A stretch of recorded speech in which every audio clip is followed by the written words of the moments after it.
उत्तर प्रदेश सरकार में मंत्रिमंडल के मेरे सहयोगी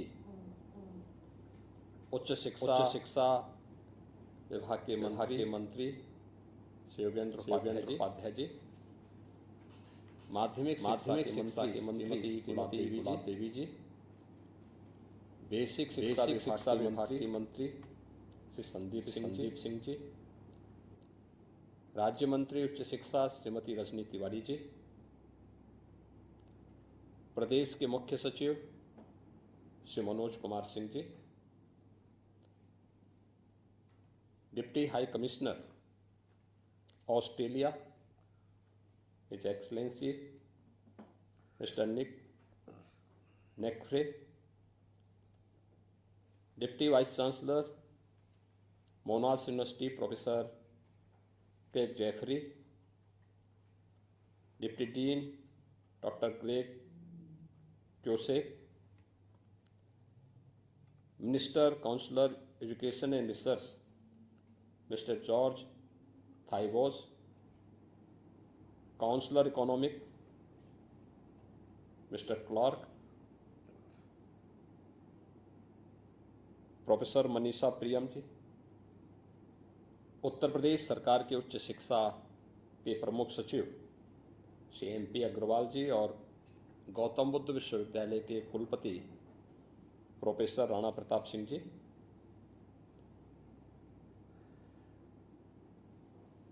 The government of Uttar Pradesh warmly welcome all the esteemed representatives of Monash University. This MOU marks a historic step toward the internationalization of the higher education in Uttar Pradesh. It also aligns with the objective of NEP 2020। मुझे भी बहुत अच्छा लगा जब professor Manisha Priyam जी यहाँ पर मोनाश university के बारे में हमें अवगत करा रही थी। मुझे भारत के उपनिषदों के वे मंत्र स्मरण हो पाए जिसमें हमारा ऋषि हमें इस बात के लिए आह्वान करता है कि आनो भद्रा कर्तो यंतु विश्वत, यानी ज्ञान की धारा जहां कहीं से भी आए उसका स्वागत होना चाहिए। और हमारे देश का नाम भारत इसीलिए पड़ा, भारत का मतलब भा में रत, यानी ज्ञान में रत, इसीलिए भारत है। और इस अवसर पर भारत की एजुकेशन के अंतर्राष्ट्रीयकरण के एक नए अभियान को हम उत्तर प्रदेश से प्रारंभ कर रहे हैं, जो प्रधानमंत्री मोदी जी के राष्ट्रीय शिक्षा नीति 2020 के उद्देश्यों में से प्रमुख है। इस अवसर पर मैं उत्तर प्रदेश सरकार की ओर से ऑस्ट्रेलियन डेलीगेशन और मोनाश यूनिवर्सिटी से जुड़े हुए आप सभी प्रतिनिधियों का हृदय से स्वागत करता हूं और इस MOU के लिए हृदय से धन्यवाद भी देता हूं। उत्तर प्रदेश, जैसा कि आप जानते हैं, भारत की आबादी का सबसे बड़ा प्रदेश है। 25 करोड़ की आबादी यानी 250 मिलियन पॉपुलेशन इस राज्य के अंदर भारत की निवास करती है। हमारे पास राज्य के अंदर 22 राज्य के विश्वविद्यालय हैं। केंद्र सरकार के द्वारा वाराणसी में BHU, लखनऊ में बाबा साहब भीमराव अंबेडकर केंद्रीय विश्वविद्यालय जो और अलीगढ़ आए हैं उसके भीतर एक आर्टिकल छपी है कि उत्तर प्रदेश की सरकार के द्वारा किया जाता है। कृषि के दम से लहराया राज्य का सकल दो IIT और उसके भीतर नियोजन, उत्तर प्रदेश नियोजन और अल्पसंख्यक विभाग द्वारा 2023-24 के जो घरेलू उत्पाद का अनुमान जारी किए गए हैं, इसके साथ ही उत्तर प्रदेश जो विशेषकर प्राथमिक क्षेत्र के बारे में, कृषि क्षेत्र के बारे में जो दिया आर्थिक स्थिति के बारे में पूरी प्रदान की है, उससे प्रदेश का GSDP 25.3% हुआ है। यानी कि मेडिकल विश्वविद्यालय अपनी जो 25,63,000 जो GDP है उसके भीतर 6,35 करोड़ रुपए का 27% का योगदान कृषि और कृषि सहवर्ती विभागों ने दिया है। और यह जो हमारा विकसित कृषि अभियान है, यह उसी उस तारतम्यता को आगे बढ़ाए जाने के लिए $1 ट्रिलियन इकोनॉमी को की दृष्टि से मजबूत करते हुए पूरे देश को आदरणीय प्रधानमंत्री जी ने उत्तर प्रदेश तमाम चीजें मैं देखना चाहता हूँ कि दुनिया के देश के भीतर भोजन जो लोग करते हैं उसकी थाली में हमारे देश का कोई न कोई उत्पाद रहे, उसके मार्गदर्शन की भूमिका को अदा करेगा। और उसके लिए यह हमारा जो 15 दिनों का अभियान है विशेष रूप से कारक सिद्ध होगा।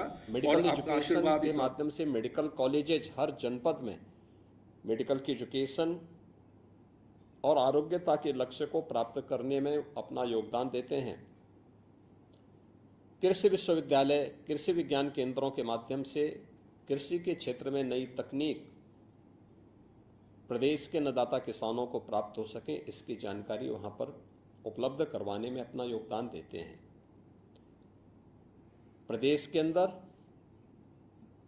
बेसिक एंड सेकेंडरी एजुकेशन का भी अपना एक अच्छा नेटवर्क है, लेकिन समय के अनुरूप इसमें परिवर्तन आज की आवश्यकता है।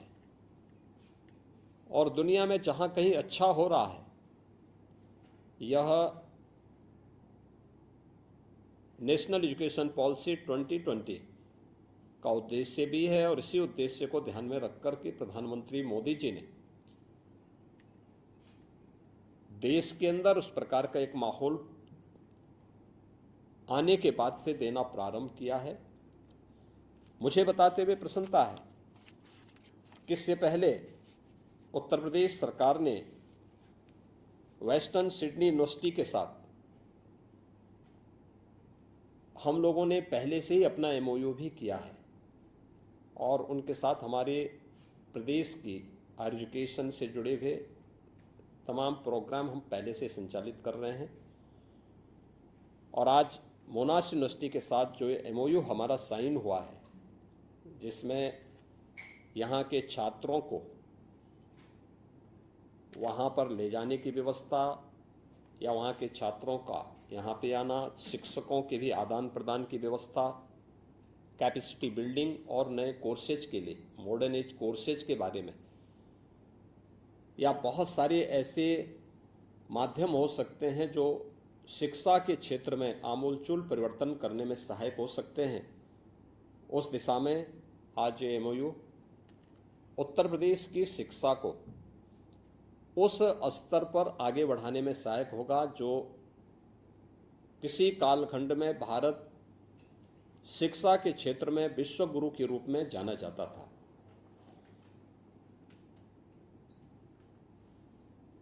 नेशनल एजुकेशन पॉलिसी ने भारत के अंदर शिक्षा के क्षेत्र में लखनऊ से खबर आपको बता रहे हैं, जहां नगर निगम में बढ़ती गर्मी और हीट वेव के बीच आमजन को राहत देने के लिए भारतवासियों का ध्यान विशेष आकर्षित सेंटर किया लगाया है।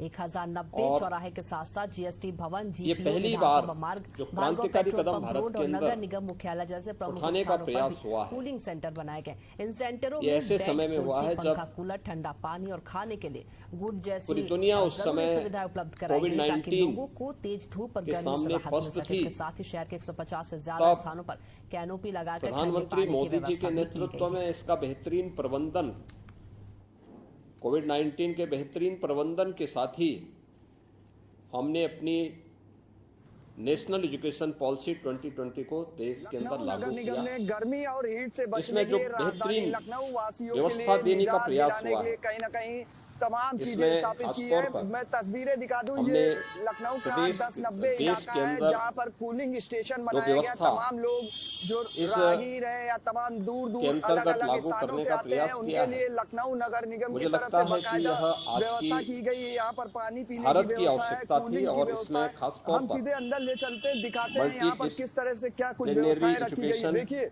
सबसे मल्टीपल पहले एंट्री एंट्री पॉइंट बनाया गया है। एग्जिट, यहाँ पर देखिए बाकायदा सोफे इंडियन लगाए गए हैं। नॉलेज, सोफे पर भी कहीं ना ट्रेडिशंस कहीं एंड लोग स्किल आराम फरमा एजुकेशन, सकते हैं, लोग बैठ रिसर्च सकते हैं। एंड आमतौर पर होलिस्टिक देखा जा रहा है डेवलपमेंट इन दिनों एक गर्मी नए का जो अप्रोच के प्रकोप है साथ वो लगातार बढ़ रहा है। नीप और लेकिन जो हमारा 2020 लखनऊ नगर निगम भारत है, के लोगों के स्वास्थ्य और लोगों के शिक्षा के सेहत के क्षेत्र में लिए एक कहीं नए ना कहीं परिवर्तन की तत्पर ओर खड़ा हुआ। कुछ हम लोग हैं, सबका ध्यान उनसे ही जानते हैं जो ये आकर्षित करता है। मुझे मुझे बताइए लगता है कि कितने लोग मोनास आते हैं और ये यूनिवर्सिटी कब ने से पहले से ही संचालित हो दिशा रहा है में और कैसा बहुत कैसे कुछ लोग कदम आते उठाए हैं, हैं। कहाँ से आते हैं? अवश्य सर ही यहाँ आपके पे अनुभव दूर का दराज लाभ से लोग भी आते हैं और लोकल लोग उत्तर भी आते प्रदेश में हैं। बेसिक से और लेकर यहाँ के पे हायर कहीं पानी एजुकेशन तो है के नहीं, इसी को देखते हुए यहाँ लगाया गया पानी। सामान्य शिक्षा से बता दें, लेकर जिस के तरह से चिकित्सा शिक्षा बीते और दिनों तकनीकी लगातार शिक्षा के गर्मी का क्षेत्र में प्रकोप बढ़ रहा है। इसको शिक्षा लेकर के अब विभिन्न नगर निगम आयामों ने में ये कूलिंग स्टेशन उत्तर तो प्रदेश बनाया ही सरकार है। को प्राप्त इसके होगा। साथ तमाम और 8 मुझे जोनों में प्रसन्नता है रैन कि बसेरे, कूलिंग रैन इस बसेरे की भी कार्यक्रम व्यवस्था का की है। केंद्र बिंदु उत्तर प्रदेश में ये एनसीआर में जो स्थित कूलिंग स्टेशन है इसकी गौतम शुरुआत बुद्ध विश्वविद्यालय लखनऊ बनने की जा रहा है। महापौर सुषमा खरकवाल गौतम ने बुद्ध किया था। विश्वविद्यालय और एनसीआर का एक बताते चले कि बेहतरीन नगर कैंपस के आयुक्त साथ में लखनऊ के जो गौरव कुमार हैं, स्थापित उनकी भी मौजूदगी रही। एक कहीं ना कहीं राजधानी उत्तर लखनऊ प्रदेश समेत का तमाम जो प्रदेश के विश्वविद्यालय है। अलग अलग जनपदों से मैं गर्मी इस में पहल लोग के लिए आते हैं, गौतम उनको बुद्ध कहीं ना कहीं विश्वविद्यालय निजात को मिलता भी हुआ दिखाई दे रहा और है। मोनास सहयोगी जितेंद्र यूनिवर्सिटी के से साथ जुड़े हुए मैं आप दीपक सभी पांडे, एशियन न्यूज, लखनऊ। सम्मानित अतिथियों को भी हृदय से धन्यवाद। ट्रेन टीचर देंगे देश के अंदर और पर्याप्त मात्रा में शिक्षक देंगे। एक नए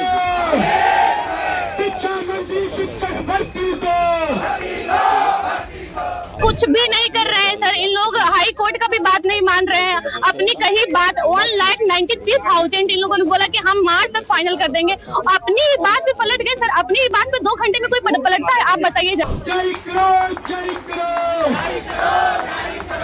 बहू पढ़े, बेटी पढ़ाने के लिए हर कोई तैयार होता है सर। बहू पढ़ाने के लिए कोई तैयार नहीं होता। लेकिन मैं बहू होकर भी सिर्फ हस्बैंड की सपोर्ट से मैं पढ़ी। पढ़ने के बाद सर आज मैं ही हंसी का पात्र बनी हुई हूँ। जारी करना बंद करो।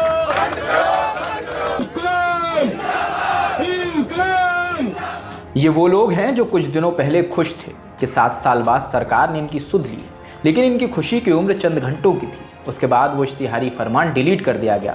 फरमान उत्तर प्रदेश सरकार की ओर से उनके एक्स अकाउंट से जारी किया गया। बताया गया प्रदेश सरकार जल्द ही शिक्षकों के लिए 1,93,000 पदों पर भर्ती करने जा रही है। ये भर्ती 3 चरणों में होगी। हर चरण में करीब 65,000 शिक्षकों की भर्ती की जाएगी। इस संबंध में दिल्ली में केंद्रीय शिक्षा मंत्रालय के साथ हुई प्रोजेक्ट अप्रूवल बोर्ड की बैठक में वार्षिक कार्य योजना पेश की गई। ये भर्तियां मार्च 2026 तक पूरी कर ली जाएंगी।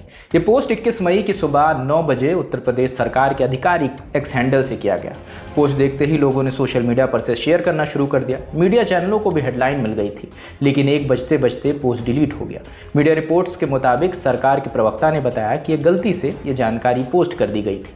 ये गलती कितनों को उम्मीद दे चुकी थी, ये वो बेहतर जानते हैं जो सरकारी शिक्षा परीक्षा की तैयारी कर रहे थे। इससे नाराज होकर तैयारी कर रहे अभ्यर्थियों ने प्रोटेस्ट का कॉल दिया। तारीख तय हुई 28 मई की, समय सुबह 10 बजे, जगह प्रयागराज का शिक्षा सेवा चयन आयोग का दफ्तर। उसके बाद अलग अलग जगहों से लोग प्रयागराज पहुंचने लगे। उसके बाद का नज़ारा आपके सामने है।